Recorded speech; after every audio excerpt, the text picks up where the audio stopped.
তোমার কপালটাই বুঝলে খারাপ। হ্যাঁ, না হলে এমন অলস ছেলের সঙ্গে তোমার বিয়ে হয়? কাকা বাবু, আপনি বিশ্বাস করুন, আমি 3,000 টাকায় গুনে গুনে দিয়েছি। আমি আর রবি দুজনেই গুনে রেখেছিলাম। হ্যাঁ কাকা বাবু, আপনি বিশ্বাস করুন, আমরা টাকা চুরি করিনি। আমি আগেই বলেছিলাম এই লোক সুবিধের নয়, ওকে বিশ্বাস করো না। থামুন আপনারা, বিজয় নির্দোষ। ইন্সপেক্টর সাহেব, এই ভিডিওটা দেখুন।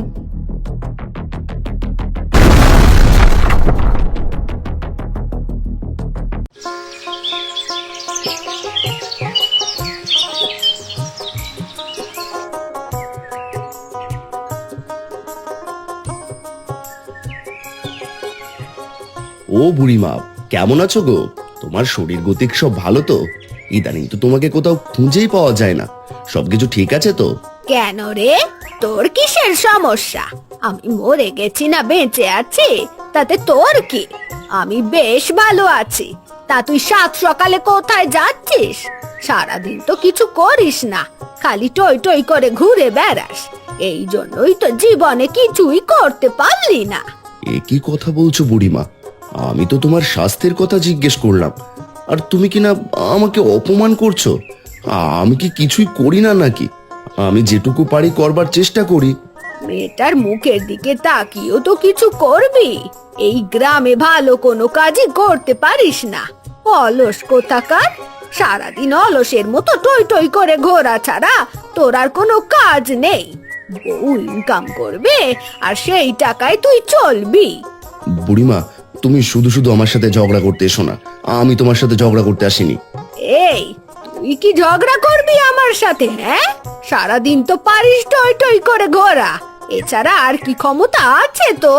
কৃষকের ছেলে কৃষকই থাকবি, কোনোদিন সফল হবি না, এই আমি বলে দিলুম। যা যা, এখন ভাগ এখান থেকে। বুড়িমা, তুমি কিন্তু আজ আমাকে খুব অপমান করলে। আচ্ছা, এখন চলে গেলাম।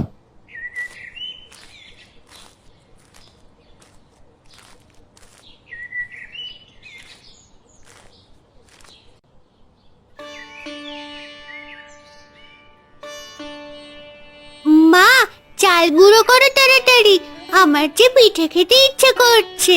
শীতের সময় চলে এসেছে, এখন যদি তোমার হাতের পিঠে না খাই তাহলে ভালো লাগে বলো? এই তো মা, প্রায় হয়ে এসেছে, আর একটু ধৈর্য ধর। জানো মা, আমি কাল স্বপ্নে দেখেছি তুমি গরম গরম পিঠে বানাচ্ছ, আর ধোঁয়া ওঠা সেই পিঠে আমার হাতে দিচ্ছ। ঠিক আছে মা, এই তো আমি চালগুলো গুঁড়ো করে নিয়ে যাচ্ছি, এখনই উনুন ধরাবো। মা জানো, আমার বন্ধুরা তোমার পিঠে খুব পছন্দ করে। আমাকে বলেছে আমি যদি তাদের পিঠে দিই তবে তারা আমাকে টাকা দেবে। আচ্ছা মা, তুমি কি পিঠে বিক্রি করবে? ঠিক আছে, দেখা যেতে পারে। আগেরবার তো পিঠে বিক্রি করেছিলাম, কিন্তু পিঠে নিয়ে হেঁটে হেঁটে সবার বাড়ি বাড়ি গিয়ে বিক্রি করা খুব কষ্টের। নো বৌদি, কি করছো গো? চাল গুঁড়ো করছো? পিঠে বানাবি নাকি? হ্যাঁ কালুদা, পিঠে বানাবো। টিয়া খুব পিঠে খেতে চাইছে, তাই ভাবছি চাল গুঁড়ো করে পিঠে বানাই। ও আচ্ছা, তাই নাকি? তা বিজয় কোথায়? বিজয় কি এখনো কোনো কাজকর্ম করছে না নাকি? সারাদিন দেখি টই টই করে বেড়াই। এত অলস একটা ছেলেকে তুমি বিয়ে করলে কিভাবে, সেটাই ভাবি বারবার। তোমার কপালটাই বুঝলে খারাপ। হ্যাঁ, না হলে এমন অলস ছেলের সঙ্গে তোমার বিয়ে হয়? আমার জীবন নিয়ে আমি খুব খুশি আছি কালুদা। আমার স্বামী যেটুকু পারে আমার জন্য করার চেষ্টা করে। সে যদি ভালো কোনো কাজ না পায় তবে সে কি করবে বলুন? কোনো মতে খেয়ে পরে বেঁচে আছি, এটাই তো অনেক। এর চেয়ে বেশি আর আমার চাই না। তাও বৌদি, বিয়ে করলে এমন একজনকে যে ঠিক মতো তোমাকে চালাতেই পারে না, সারাদিন গ্রামে টই টই ছাড়া আর কিছুই জানে না, ওই ছেলেটার সাথে তোমার বিয়ে হয়ে কপাল পড়ে যায়। আর সঙ্গে ওই মেয়েটিরও। এখন চলি, কোনো প্রয়োজন হলে ডাক দিও বৌদি, সঙ্গে সঙ্গে চলে আসবে একেবারে। হ্যাঁ, ধন্যবাদ আপনাকে, কোনো প্রয়োজন নেই, আপনি আসতে পারেন।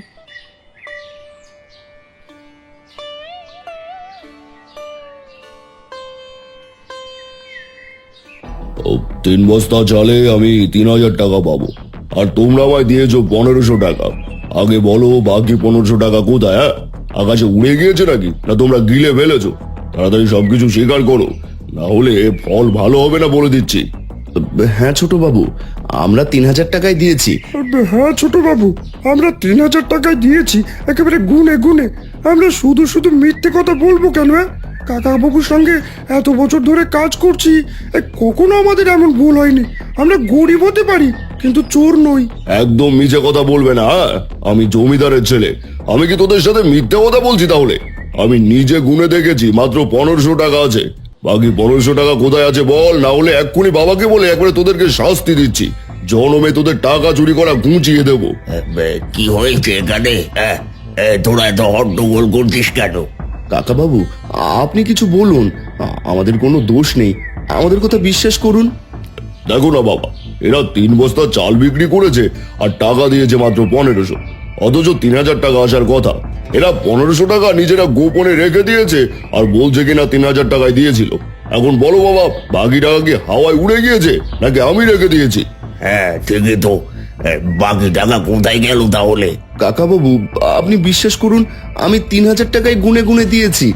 আমি আর রবি দুজনেই গুনে রেখেছিলাম। হ্যাঁ কাকাবাবু, আপনি বিশ্বাস করুন, আমরা টাকা চুরি করিনি। তাহলে 1500 টাকা গেল কোথায়? আমার ছেলে কি আমাকে মিথ্যে কথা বলছে নাকি? আমি আর কিছু শুনতে চাই না। এই 2 দিনের ভেতর তোরা দুজনে মিলে আমায় 1500 টাকা শোধ করবে। তোরা দুজনে 750 টাকা করে জমা দিবে। যা যা এখন এখান থেকে যা।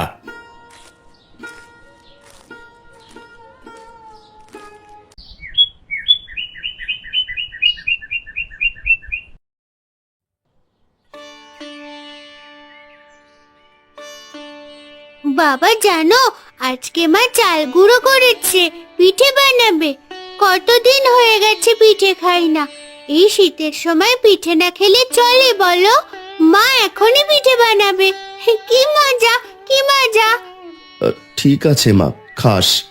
কি ব্যাপার, তুমি অমন মন খারাপ করে বসে আছো কেন? কিছু হয়েছে নাকি? আর বলো না কাকুলি, অনেক বড় সমস্যা হয়ে গেছে, বিশাল বড় বিপদে পড়েছি। তার উপর আবার গ্রামের মানুষজন আমাদের চোখে দেখতে পারে না। এটা তুমি ঠিকই বলেছো। গ্রামের মানুষের তো কাজই মানুষের নামে বদনাম করা। আমি এসব নিয়ে ভাবি না। তুমি কেন এত মন খারাপ করো? দেখবে তুমি একদিন অনেক কিছুই করতে পারবে। সেটা তো আমিও বিশ্বাস করি, কিন্তু এখন যে মহা বিপদে পড়েছি। কাল 3 বস্তা চাল বিক্রি করে আমরা 3000 টাকা কাকাবাবুর কাছে জমা দিয়েছিলাম।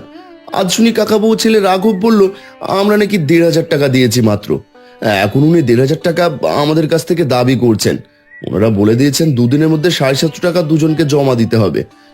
এখন আমি কি করব বলো দেখি, আমাদের কাছে তো কোনো টাকাও নেই। আমার মনে হয় কি জানো, ওই বেটা রাঘব গোপনে টাকা সরিয়েছে। নিজে টাকা সরিয়ে তোমাদের উপর দোষ দিচ্ছে। তুমি কষ্ট পেও না, উপরওয়ালার উপর বিশ্বাস রাখো। উপরওয়ালাই একমাত্র ভরসা। এখন কি হবে কিছুই বুঝতে পারছি না। ওসব নিয়ে তুমি আর চিন্তা করো না। নাও, গরম গরম পিঠে বানিয়েছি, খেয়ে দেখো কেমন হয়েছে। টিয়া, তুই তো খেলি, বললি না তো কেমন হলো? খুব দারুণ হয়েছে মা। তুমি পিঠে বানালে কি আর খারাপ হতে পারে? সব থেকে দারুণ পিঠে। ঠিকই বলেছো টিয়া, দারুণ পিঠে বানিয়েছো। পিঠেটা মুখে দিলেই সব চিন্তা ভুলে যাই। আমি তোমাকে একটা কথা বলি, শুনবে তো? আমাদের একটা কাজ করতে হবে। আমি একটা বুদ্ধি ভেবেছি। কি বুদ্ধি? দেখো, তোমাকে আমি বাইরে পিঠে বিক্রি করতে দিতে পারবো না। মানুষ অনেক কথা বলে, বলে নাকি আমি বইয়ের টাকায় চলি। আরে ওই সব না, আমি তো মানুষের বাড়ি বাড়ি যেতে চাই না। আমার মাথায় আর একটা বুদ্ধি এসেছে। সেটা আবার কি? সেটা আমি তোমাকে পরে বুঝিয়ে বলবো।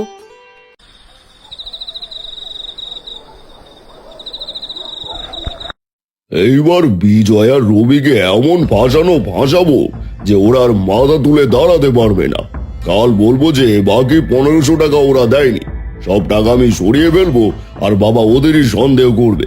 বাবা তো ভাবছে ওরা চোর, নিজের ঘরের টাকা চুরি করব আর দোষ দেব ওদের ওপর। কি বুদ্ধি আমার! কে কে ওখানে? আমার আলমারির সামনে দাঁড়িয়ে কে কি করছে? এই যে বাবা, আমি তো তোমার ছেলে রাঘব। তুই এখানে কি করতে এসেছিস এত রাতে? আর আমার আলমারির সামনে তোর হাতে ওটা কি? টাকার পুটলি। তুই টাকা দিয়ে কি করছিস? সত্যি করে বল। আরে বাবা, তুমি অমন করছো কেন? আমি তো এসেছিলাম টাকাগুলো গুনতে, দেখছিলাম কি আবার টাকায় কম দিল নাকি। তোমাকে সাবধান করার জন্যই তো এলাম। এবার আমি সবকিছু বুঝতে পেরেছি। কাল রাতেও তুই আমাকে বলছিলি টাকা গুনে রাখতে। তার মানে তুই নিজে 1500 টাকা চুরি করে রবি আর বিজয়ের ওপর দোষ চাপিয়েছিস। নিজের বাপের টাকা চুরি করতে তোর লজ্জা করে না? আর আমিও কত বোকা, তোর কথা বিশ্বাস করে ওই ভালো ছেলেগুলিকে বকাঝকা করলাম। ছি ছি ছি ছি ছি, তোকে নিজের ছেলে বলে পরিচয় দিতেও আমার লজ্জা হচ্ছে। বাবা, আমাকে ক্ষমা করে দাও, আমার ভুল হয়ে গেছে, আমি আর কখনো এমন করব না। দূর হয়ে যা, দূর হয়ে যা আমার চোখের সামনে থেকে, এক্ষুনি সরে যা।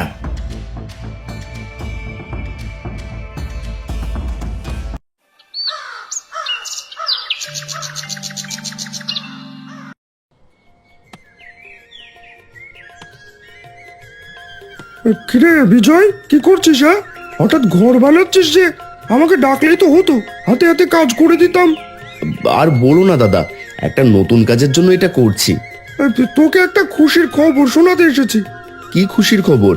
রাঘব নিজেই টাকা চুরি করেছিল, সেটা ধরা পড়ে গেছে।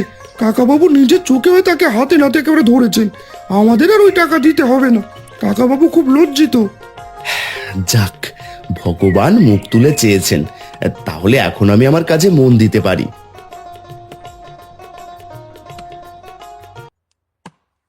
গিন্নি, ও গিন্নি, গেলে কোথায়? এই দেখো, তুমি যা যা বলেছিলে সব নিয়ে এসেছি।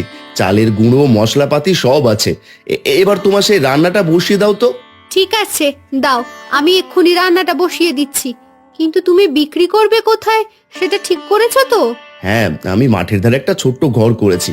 ওখানে প্রচুর মানুষ যাতায়াত করে, ওখানে আমার দোকান জমবে।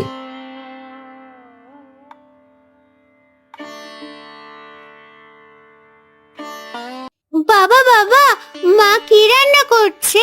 কি সুন্দর গন্ধ বেরোচ্ছে। এটা কি পিঠে নাকি অন্য কিছু? গন্ধে আমার খিদে পেয়ে গেছে। রান্না হোক, তোকেই আগে খেতে দেবো। হ্যাঁ, এখন যা, তোর মাকে সাহায্য কর গিয়ে।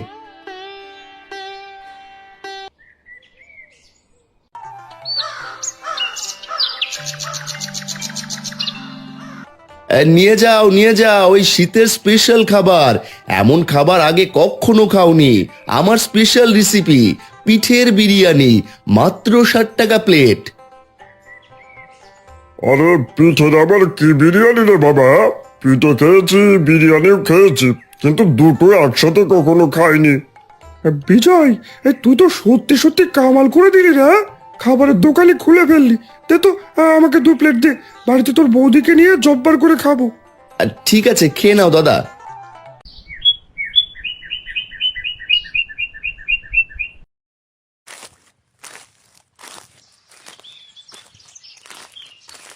কাকুলি, কোথায় গেলে?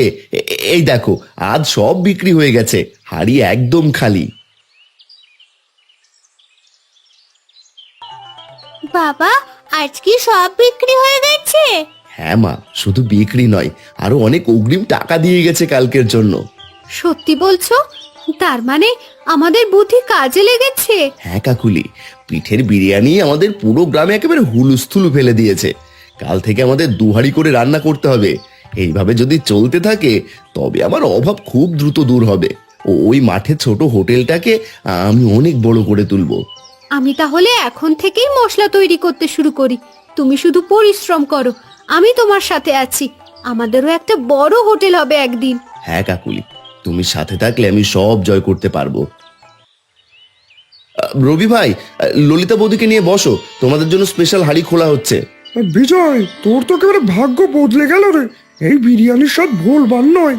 শুধু ভাগ্য নয় গো, কাকুলি বৌদির হাতে জাদুর সাথে বিজয়দার জেদ, দুটো মিলে এই অসাধ্য সাধন হয়েছে। এতদিনে একটা কাজের কাজ হলো। সবই তোমাদের আশীর্বাদ। তবে কাকুলি আজ আসতে পারেনি, টিয়ার শরীরটা একটু খারাপ তো। ও আচ্ছা, তাই নাকি? আশীর্বাদ করছি তোর মেয়েটা যেন তাড়াতাড়ি সুস্থ হয়ে যায়। বিজয়, তাহলে এখন গেলাম আমরা, বুঝলি? দেখ রাঘব, এই বিজয়ের বারবারন্ত আমি সহ্য করতে পারছি না। কাল যে ছেলেটার ঘরে নুন আনতে পান্তা পুরাতো, আর সে কিনা 1000 টাকা ওড়াচ্ছে।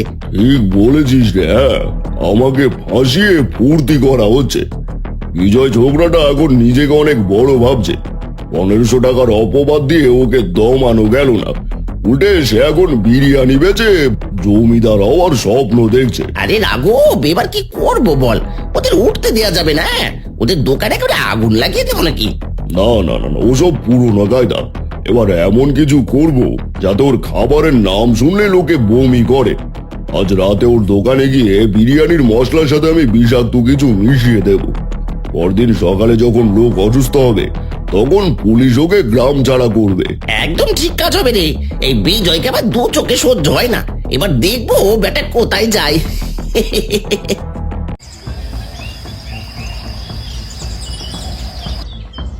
বিজয় বাবু, আপনার বিরিয়ানি খেয়ে গত রাতে কয়েকজন গ্রামবাসী অসুস্থ হয়েছে বলে অভিযোগ পেয়েছি।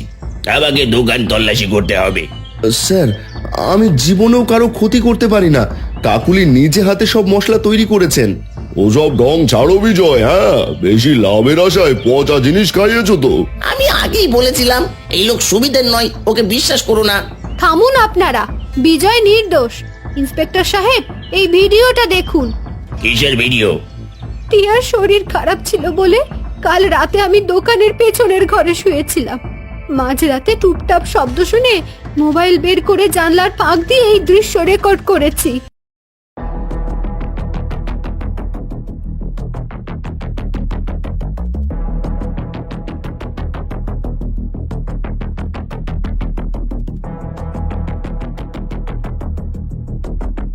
এবার বুঝবি বিজয়, আমার টাকা চুরির অপবাদ দেওয়ার ফল।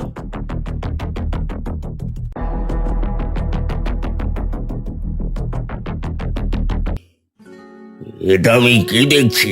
রাঘব, আমার নিজের ছেলে এমন নিজ কাজ করেছে? ছি ছি ছি ছি ছি। বাবা, ওটা আসলে তুমি বিশ্বাস করো না বাবা, এটা একটা চক্রান্ত। তোমার ছেলেকে এরা ফাঁসাতে চাইছে। তোর একটা কথাও আমি আর শুনতে চাই না। ছোটবাবু, আপনি শুধু 1500 টাকার জন্য মানুষের জীবন নিয়ে খেলা করলেন। আপনি যে সেবার টাকা চুরি করেছিলেন সেটা আজ সবার কাছে পরিষ্কার হয়ে গেল। রাঘব, আপনি খাদ্যে বিষক্রিয়া এবং জালিয়াতির অপরাধে গ্রেপ্তার। হ্যাঁ বিজয়, আমাকে ক্ষমা করিস বাবা। নিজের ছেলেকে চিনতে ভুল করেছিলাম। এই অপরাধীর ঠাঁই আর এই গ্রামে হবে না। জেল থেকে ছাড়া পাওয়ার পর ও যেন এই গ্রামে আর পা না রাখে। এখন ভালোই ভালোই সরে পড়াই ভালো। আজ তোমার সাহসের জন্য আমার সম্মান বেঁচে গেল। হ্যাঁ, সত্যের জয় একদিন হবেই গো। চলো, আজ টিয়ার প্রিয় পিঠের বিরিয়ানি আবার নতুন করে বানাতে হবে। তবে আজ আর বিক্রির জন্য নয়, পুরো গ্রামের মানুষকে বিনামূল্যে খাওয়ানোর জন্য।